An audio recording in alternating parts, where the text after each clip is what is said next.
Pendant 5 ans, j'ai cherché un endroit où je pourrais apprendre la plongée.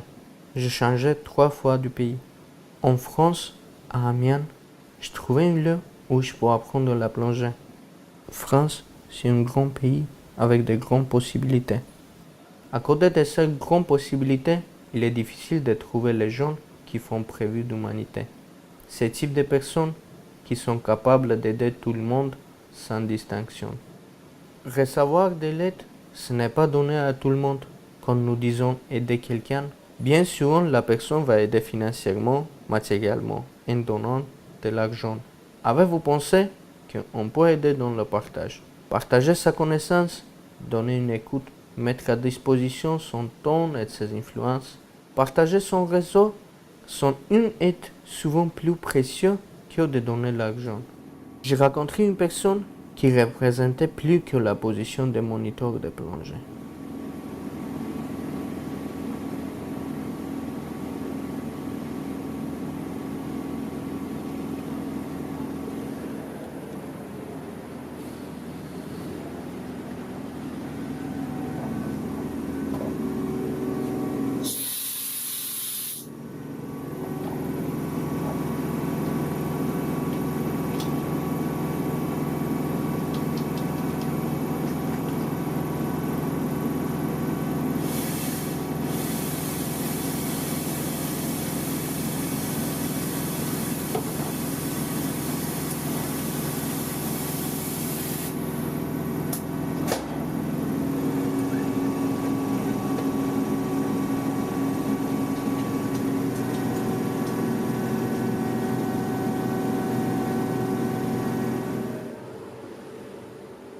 Quand je me suis posé pour travailler dans le social, avant de travailler dans la rue, j'ai fait 10 ans d'internat.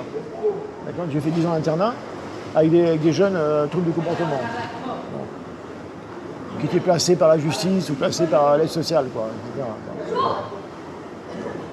Et on faisait toujours des petits supports comme ça, pour travailler, des sorties, un peu de tennis, un peu de vélo, etc. Et à l'époque, j'avais vu qu'il y avait un club de plongée. Dans les années 80, là, il y avait un club de plongée. On s'est inscrit. Je me suis inscrit, moi, je ne connaissais pas. Je me suis inscrit avec quelques jeunes de l'internat qui voulaient faire la plongée. On a démarré ensemble. Et quand j'ai vu cette activité, tout ce qu'il y avait dedans, le cadre, etc., je me suis dit que ça serait un outil à exploiter. Et c'est pour ça que j'ai passé mon monitorat. Parce que je me suis dit, on va exploiter ça. Ce sera un de mes supports pour travailler avec des jeunes par la suite. Je voulais utiliser cette activité comme un support, un moyen de créer du lien, de changer, que les jeunes puissent intégrer cette activité, s'ils aiment bien sûr. Et c'est une activité où ça demande beaucoup d'écoute, d'attention. Donc c'est pour leur permettre aussi un petit peu de changer peut-être des comportements un peu déviants, quoi. Voilà, c'est pour ça que j'ai mis ça un peu en place. Bon. Je ne voulais pas faire non plus un club uniquement pour des jeunes du quartier. Je voulais que toute population soit brassée dans ce club. Parce que pour moi, dans un club, il y a des effets de socialisation. Donc les jeunes vont rencontrer d'autres personnes, ils partagent la même activité, il y aura des échanges automatiquement sur l'activité, sur ce qu'ils peuvent voir, sur ce qu'ils peuvent entendre, etc., quoi. Donc voilà, c'était un petit peu l'objectif de départ. Objectif qui est réalisé parce qu'au jour d'aujourd'hui, j'ai des jeunes du CAJ, Centre d'activité jeunesse du quartier. J'ai des jeunes qui viennent de foyers avec leur éducateur. J'ai des jeunes aussi qui sont venus par la PJJ, Protection Jeunesse Judiciaire, quoi. Hein. Et bien sûr, d'autres publics qui sont là.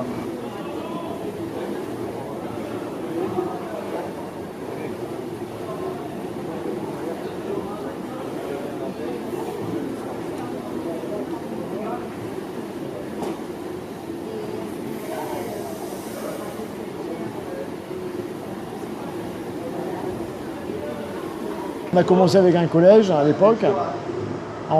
J'ai rencontré les profs de sport, et je leur ai dit voilà, moi je vous propose de faire un partenariat sur la plongée avec vos jeunes. En priorité, on prend des jeunes qui sont en difficulté. Et comme c'est les jeunes du quartier, c'était aussi un outil pour moi de connaître peut-être des jeunes que je connaissais déjà pas sur le quartier. Moi et mes collègues, quoi, à l'époque. Ça a duré 4 ans. toutes les semaines, pendant 2 heures, on faisait l'entraînement ici, et au mois de juin, on allait une semaine en mer, dans le sud. On avait 12 jeunes. 12 jeunes. Alors, ce qui est marrant, c'est que, la première année, le prof de sport me dit, écoute, j'en ai 5 sur les 12, ils sont dispensés de sport. Mais ils veulent faire de la plongée. Mais je dis, c'est pas grave, ils vont aller voir un médecin de plongée. Donc ils sont allés voir un médecin hyperbare de la plongée, qui leur a dit, non mais vous êtes tout à fait apte à faire la plongée. Mais en fin de compte, ils ne voulaient pas faire de sport parce que ce qui était proposé, ça ne les intéressait pas. Donc ils sont venus là.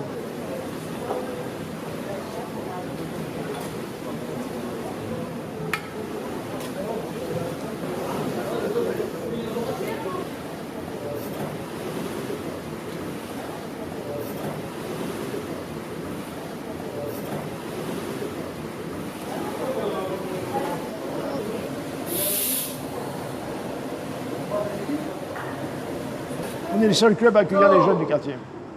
Sur 4 clubs qu'il y a à Amiens, on est les seuls. On est le seul club, quand même. Ils le savent, ça. Et là, il y a un CAJ actuellement, là. C'est les jeunes qui viennent d'Amiens, la CAJ. Voilà.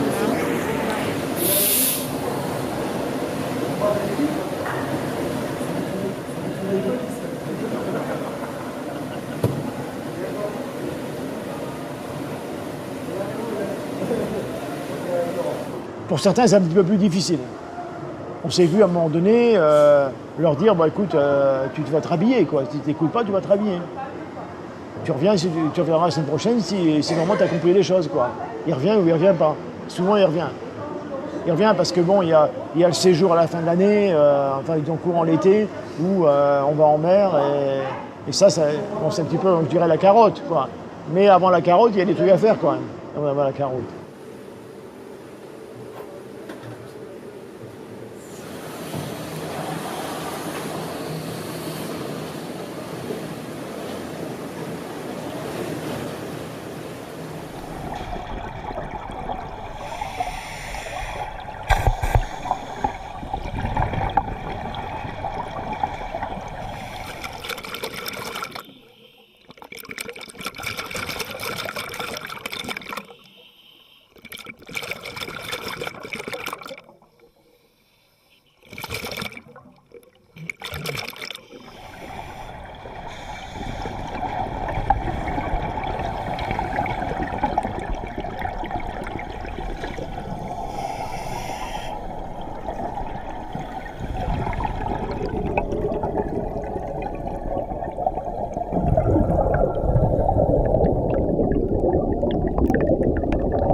La plongée demande surtout une grande sens de responsabilité, d'attention et d'humanité.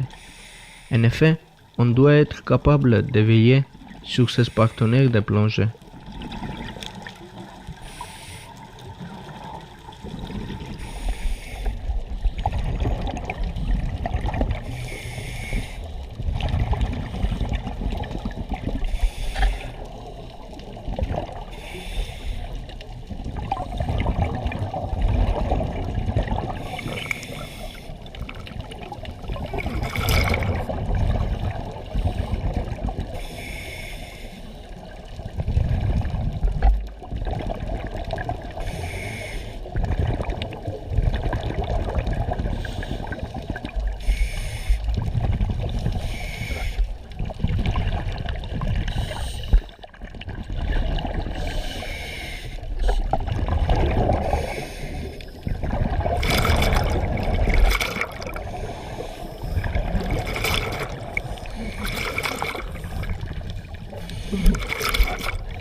Je plonge à peu près, je fais à peu près entre 100 et 150 plongées par an.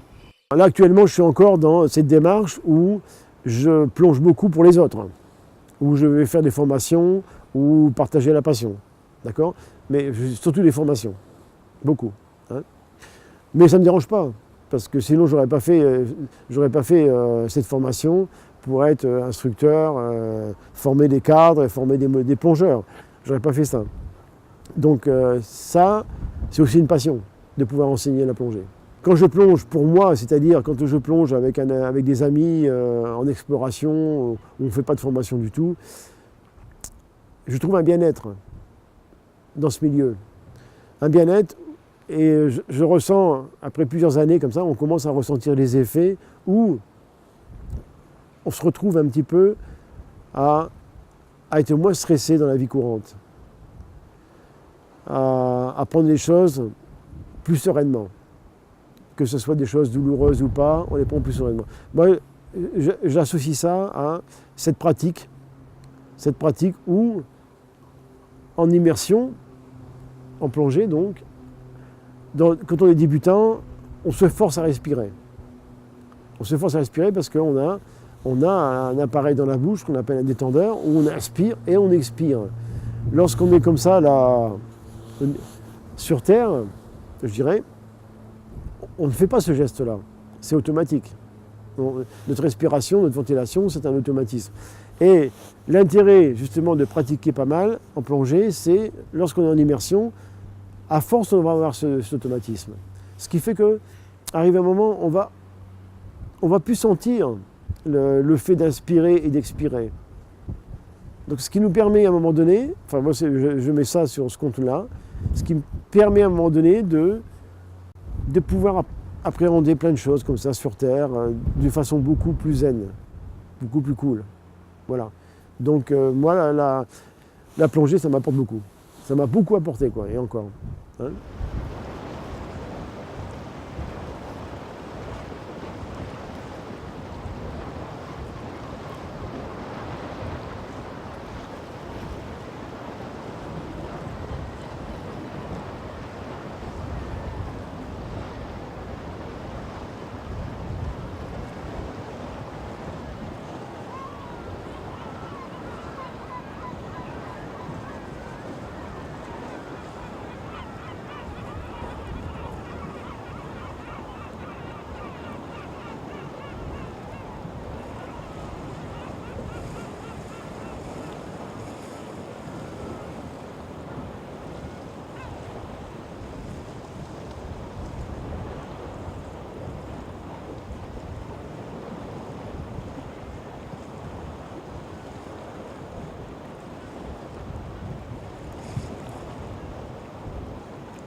Quand on est en immersion, nous n'avons plus de catégories socio-professionnelles, ni de nationalité, ni de religion.